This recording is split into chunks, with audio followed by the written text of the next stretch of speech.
Ang nakakalungkot ngayon, ginamit, weaponize nila ang panakot sa EFP, panakot nila sa EFP na akala nila ang EFP ay ang mga MUP pensioner ay matatakot sa pananakot o pagbabanta ng armed forces sa utos ni National Defense or ng ating Pangulo. Ang akala nila, nakakabuti yung takutin kami. Ngayon, kumambyo kaagad ang Armed Forces of the Philippines na walang pag-uutos ni numan kahit na ang Pangulo na sandali lang. Okay.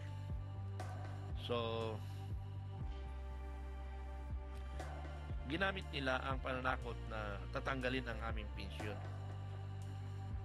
Alam nyo, Armed Forces, nasabi ko na ito nung isang linggo pa, na kung po pwede manahimik na lang kayo. Dahil lalong lumalaki ang sugat. Habang kayo ay nagsasalita, lumalaki ang sugat. Pero kung nananahimik na lang kayo, mas mabuti pa. Kasi wala kayong marinig na pang-counter sa inyo. Kasi nga kayo, Armed Forces, tayo noon sa Armed Forces, is neutral, hindi nagsasalita. Mahina na nga tayo sa propaganda sa kalaban natin. Dapat sana, yung mga propaganda ninyo, ituon nyo sa kalaban. Kung ginagamitan nyo ka namin ng PSYOP, bakit hindi nyo gamitin ang PSYOP niyo o PSYWAR sa kalaban? Bakit sa amin nyo ginamit? Gusto nyo tayo mag-away-away? Gusto nyo habang panahon magkawatak-watak tayo? Yun ba ang gusto ninyo? O ito nga sinasabi ko ngayon, ang daming nagiging bubo ngayon, it because of billion of pesos. At because of sipsipan sa administration ngayon, nagpalakas lang. May iba na gustong pumosisyon, puputak ngayon para mapansin ni Marcos, ay ito, okay ito. Kasi nga pumutak. Ano?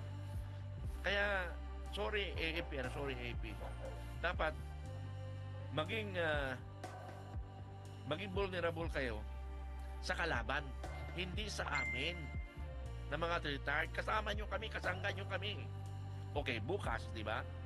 Bukas, mayroong mass rally ng mga school, universities, ng mga estudyante ng makakaliwa. Kontrolado na nila ngayon school dati. Ang dating mga school lang noon na hindi talaga natitigil ang makakaliwa, ang UP at saka PUP. Ngayon halos university ngayon umaalma na. Sumakay ngayon, nilakson nilang isip na matindi ang korupsyon. Kasi nga sabi ko nga sa ating lahat, hindi lang sa AFP, napakagaling ng Communist Party of the Philippines sa EOM. Ano ba yung EOM? Arose, Organize, and Mobilize. Diyan sila magaling. Ang gobyerno, napakatanga dyan. Napakatanga ng gobyerno dyan. Sorry gobyerno Kasi nanggaling ka sa gobyerno. Yan ang hinahanap ko nung ako'y nasa active. Na dapat may national humahawak ng, sabihin natin, propaganda. Tulad ni Ka-Eric noon. Tulad ni Dr. Abadoy. Because of, sa dalawa na yon, humina ang mga political and legal ng Partido Komunista. Humina. Dapat ngayon, EFP, EFP, magising nga kayo. INTF-ELCAC. Hindi na kayo narinig ngayon, INTF-ELCAC. EFP, hindi rin kayo narinig ngayon. Narinig kayo ngayon, napansin kayo ngayon, because normal na lang yung hindi kayo pumapanig sa taong bayan kasi nga nakikita ko naman na parang alanganin na mag-declare kayo ng withdrawal of support. Nakikita ko yan na hindi pa dapat. Kasi hindi pa masabi na taong bayan kami. Okay ako doon, hindi ako ganong kumukontra doon. Pero wala tayong magagawa kung taong bayan ang nagagalit sa inyo. Hayaan nyo na lang sila magsalita dahil karapatan nila yun Karapatan nila yung magsalita. Pero yung magsasalita kayo laban sa amin, hindi lalong nagalit ang taong bayan. Pinutakti kayo. Hindi lang ng mga pensioner, kung hindi taong bayan. Ha? Tama lang kumambiyo kayo kaagad. Kumambiyo kaagad kayo. Kasi nga, yung ginagawa ninyo, you are creating problem within our organization. Kaya sinasabi na within our organization, kasama pa rin kami kasi pensioner kami. But doon lang ang responsibility nyo sa amin. Ibigay ninyo ng tama ang aming pension. Mamaya, meron ako i-discuss regarding sa pension namin. Mamaya, i-discuss ko yan. Ihuhuli ko yan. Doon sa mga pensioner na kumukontra sa amin na walang utang na loob. Ako ang may gawa dyan. Kaya lumabas yung mga pension ninyo, mga differential. Kaya mahiya kayo. Kayo dyan, daldal kayo ng daldal. Hindi kayo nakakatulong. Ako binuwis ko ang buhay ko dyan. Alam ng karamihan ng mga pensioner na ako ang kumilos at ang tumulong sa inyo. Pero mamaya ako i-discuss yan para malaman nyo ang nagawa ko dyan. Okay, balikan natin. Yung ginawa ninyo na magpropaganda sa publiko para lang magpalakas sa Pangulong Marcos, sumunod kayo kung sino man umutos, si National Defense o Chief of Staff. Palagay ko hindi Chief of Staff ang may utos niyan. Ha? Nakakasigurado ako si National Defense. Or maybe the President alone. Siya yung nagbigay ng utos niyan. Di ba ang tatalino nyo yan sa AFP? Pero hindi nyo naisip na magiging negative laban sa inyo yan. Pangalawa, wala kayong respeto. Wala kayong respeto sa mga senior ninyo. Sino ba yan ngayon sa AFP na hindi kayo dumaan sa mga generals? Sino sa inyo na hindi nyo naging boss ang mga nag-retired ngayon? Matanong ko kayo. Ako nga eh. Marami sa inyo dyan sa AFP. Wala pa kayo sa serbisyo, wala pa kayo hindi pa kayo nag-aaral ng, ang iba dyan, di pa nag-aaral, sundalo na ako. Yung contemporaries ko dyan, 90s, 91. Kayo mga general ngayon, mga contemporaries ko, huwag na sa akin. Kasi hindi naman ako PMA eh. Ha? Pero lahat ng salita dyan, mga almost PMA eh. Ha? Bakit hindi nyo respetuhin yung kanyo? Yung senior ninyo?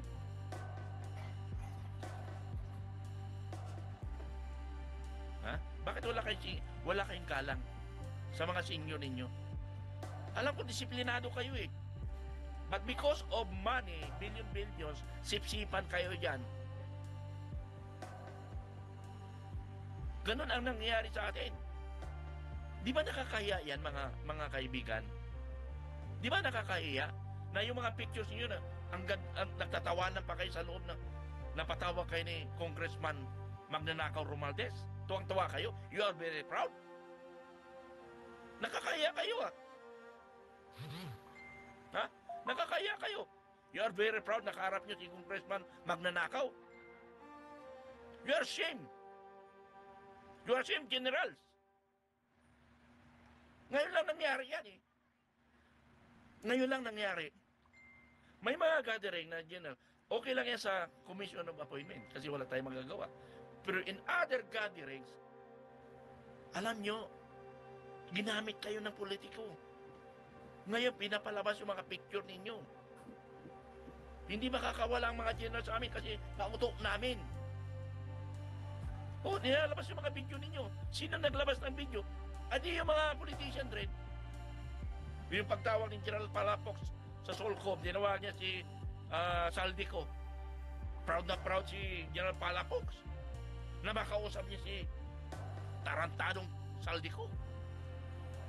You ashamed. Nakakaya. Ha? Nakakaya kayo. Sorry ha. Sorry mga kabaro. To all my juniors. Sorry. Kasi ako, totoo lang, akong Pilipino. Minabuti ko nung ako'y nasa armed forces. Nagtrabaho ako ng tapat. At alam yan ng mga senior generals sa mga nakakilala sa akin. 24/7 ako nagtrabaho. Up to Saturday nagtatrabaho ko, nasa field ako. Biro mo, nasa G3 ako. Staff ako. Pero bakit nandoon ako sa last element of the troops of the 7th Division? Sino nakagawa niyan? Only me. Only me. Sinong mga staff dyan sa division na nandoon sa field, sinasamahan ang mga tropa? Ako lang yon. And that's why gusto kong mangyari yan, na gusto kong ipatupad yan. Huwag lang kayo palagi sa aircon. Except the operation officer, dapat talaga na iwan yun. But other than staff, dapat na sa baba. O, nag-exo ako ng batalyon. Dalawang pinakay ko. 24th IB and 3rd IB. Ha? Wala ako sa batalyon headquarters. Nasa field ako to supervise all forces kasi mga bata pa sila. Tayo matured na tayo. Yan ang gusto kong ipatupad na lahat ng XO ng batalyon nandoon sa field supervising the companies or the elements so that the elements will be effective and we will win the war. Tingnan nyo si Luzon. Alam ko ang weak point. Bakit hindi tayo nananalo? Bakit si General Palpal ng lahat ng kanyang mga area naging maganda, naging effective siya? It because division commander nasa ground. Nakikipag-unahan sa akin. In history ng 7th Division, history ng 7th Division, sino ang gumagawa na staff ng General Staff nasa baba? Sinong division nasa baba? Kami lang yun ni General Palparan. And the concept of General Palparan or the strategy of General Palparan, why is it very effective siya? Because simple lang yun kanya eh. Sinusundan niya lang yung ano ang ginagawa ng kalaban. Yun rin ang ginagawa niya. Plus military strategy. So naging effective siya. Ha? Kaya mga kaibigan, mga kasama ko, huwag niyong sirain ang AFP. Tama na lang yung manahimik kayo. Huwag niyo kaming takutin kasi hindi kami natatakot.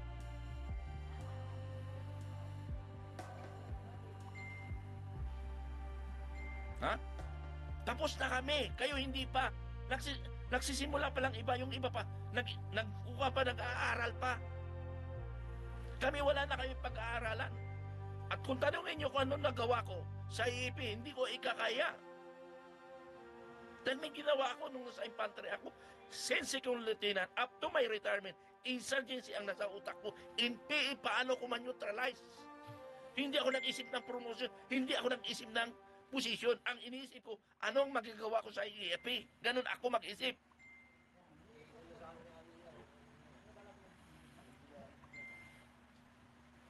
Kaya ngayon, nagpipilit ako because sa IEP kasi hindi ako pwedeng umangat because of the requirements. So hindi ako pwedeng umangat. And matanda na rin ako. 10 years ako behind to the, katulad nito, 10 years na ako, more than 10 years na ako nag-retired. Yung mga kasabayan ko, nandiyan pa, nasa service pa. Yung iba, nag-retired na, pero yung iba hindi pa. Mga kasabayan ko, yung 91. Tingnan mo ngayon, 91 nandiyan sa pan, di ba? 91 na sa lupa ng EFP.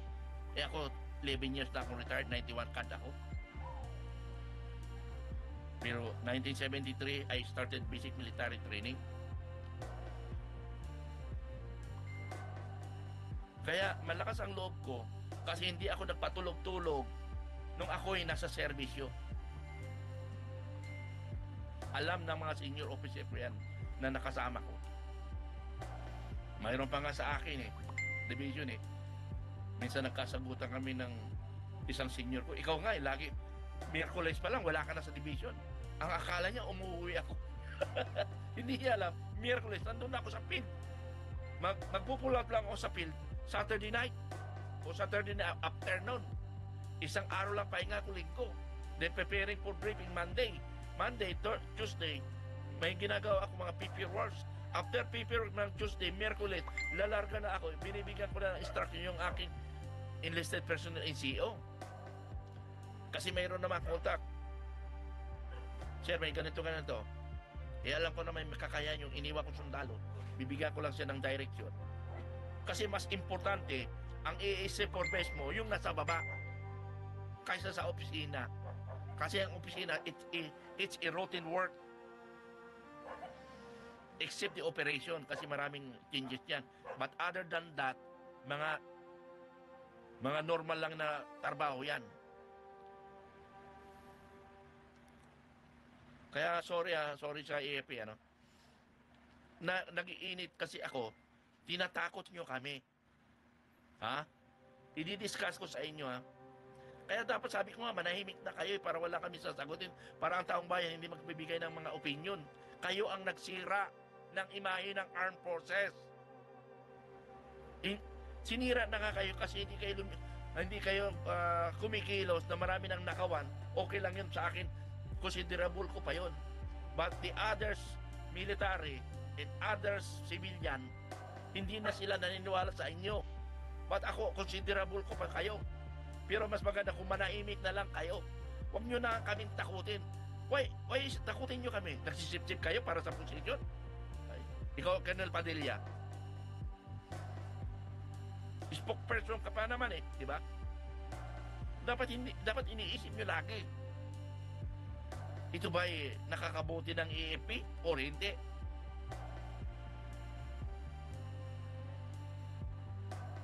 Dahil nga sa ginawa ninyo, hindi kayo nag-isip O di kayo tinamaan ngayon. Tapos cambio kagad na there is no order by the President of the Republic of the Philippines and other agency. Sino nagpakalat yan? Yan dapat ngayon ang hanapin yung fake news. Kung hindi totoo yan, yan yung trabahuin ninyo, yung fake news. I need your result, AFP. I need your result, AFP. Trabahuin nyo kung sino napalabas niyan. Yan yung trabahuin nyo. Na ito, hindi namin yan tinotolerate. And I condemn them. Ganun ang gawin nyo. Without that, kayo pa rin yan. Nagpakalat ng fake news. Ha? Kayo pa rin yan. If hindi nyo ma-monitor, hindi nyo makuha niyan, sayang ang intelligence span ninyo. Trabahuin nyo yan kung sino nagpalabas niyan. Kasi sinasabi nyo, there's no order. Sino nagpalabas ng fake news? Ha? Sino? Sino nagpalabas ng fake news? Ha? Sino nagpalabas ng fake news? Yan yung trabahoin nyo ngayon. Doon kayo mag-focus na sino ang sumira sa inyo. Yun yung trabahoin nyo, hindi kami ang trabahoin ninyo. Kasi alam namin ang ginagawa namin. Ayaw namin na ang ating gobyerno ay malubog sa utang at ninanakaw lang. Paano? Pag hindi nag-remit ang OFW sa galit sa inyo, palagay ko hindi natatakbo ang Pilipinas. Paano kung hindi na mag-remit yung OFW? Saan kayo nga kukuha ng pera ngayon? Mag-imprinta, gano'n. Yung agriculture na priority natin no, na si Pangulong Marcos ang nakuha doon, nakalimutan ng agriculture ngayon. Na yung pabahay, 1 million per year na housing. Asaan na yun? Yun yung fake news. Yun sana atupagin nyo. Bukas, rally ng mga CPP, NDF. Bukas ang mga estudyante. Yun ang i-monitor nyo. Hindi nyo alam, pagkatapos ng administration, malakas na ang CPP, NPA, mahirap na naman banggain natin. Another pundo na naman ang gagasusin natin. Dahil sa panahon ni Duterte, humina yan. Ngayon, dumakas na, kaya galit na galit ang mga makakaliwa kay Duterte kasi napahina sila ngayon. Ngayon, ang isipin nyo, Armed Forces, NDF, LCAC, magkaroon kayo ng kapalit ni Ka Eric at saka ni Dr. Badoy. Mayroong national figure na nagsasalita ano ang ginagawa ng mga makabayan dyan, na anong mga katarantaduhan nila. Walang sumasalungat sa kanila. Hindi naman po pwede ang EAP, mayroong kayo radio station. Baka sabihin naman nila, minimilitarize na naman. Yun yung kulang natin noon. Sayang nga lang nung nasa active ako, wala pa sila kay Eric Ngayon, effective sila. Ngayon, nawala. Hindi na naman effective ang ating counter-insurgency.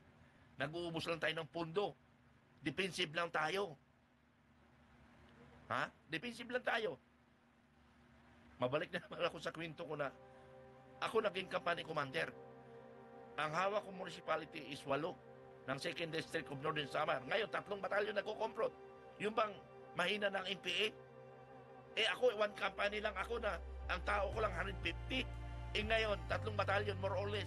Kasi kalahati yata yung isang batalyon, 2 complete, that is complete batalyon. Yung complete na batalyon is 8 companies, 8 companies yun. Plus yung another batalyon, 19 IB. Tatlong company yata nakapasok or 2. So, ibig sabihin, 10 companies versus 1. Hindi ako naiisa nung sila ngayon naiisahan. Bakit? Sabi ko nga si Imo lang kasi ang laban, hindi combat. Do not focus on combat operation. Focus on CMO, support by intelligence. Kasi yung effective ang CMO nyo, they will gather information. Ganun lang kasimple. Ganun ang ginagawa ko. Ha? In my 150 personnel, 1 squad ko, or one section. One section? Wala akong platon. 1 section. Yun yung mga galugan sa buong area. Yung 1 section reserve, standby. Kasi yung 1 squad na yun, pambulabog lang yun para ang kalaban hindi ma-permanent sa isang lugar. Tapos yung isa, strike na yun. Yun yung pinaka-ranger ko. Yung isa, pang special forces. Yun ang strategiya ko. Yung isang strategiya ko, ang ranger ko, standby reserve ang ranger. Pinaka-ranger ko yun. Ang special forces ko umiikot, nag-organize. Tapos ang mga detachment ko, yun yung infantry na support mo rin sila. Pambulabog yung special forces kasi maragaling sila sa psychological operation and organization. Yung ranger kasi, fight kung fight yun. Then yung mga detachment ko, silang infantry. Nag-i-operate sila within their territory. But yung special forces ko within my EOR, umiikot sila. Lahat yan. 2 lagi nagpapahinga. Kapalitan ng 2, pahinga. Continuous yan sila. Wala silang permanente.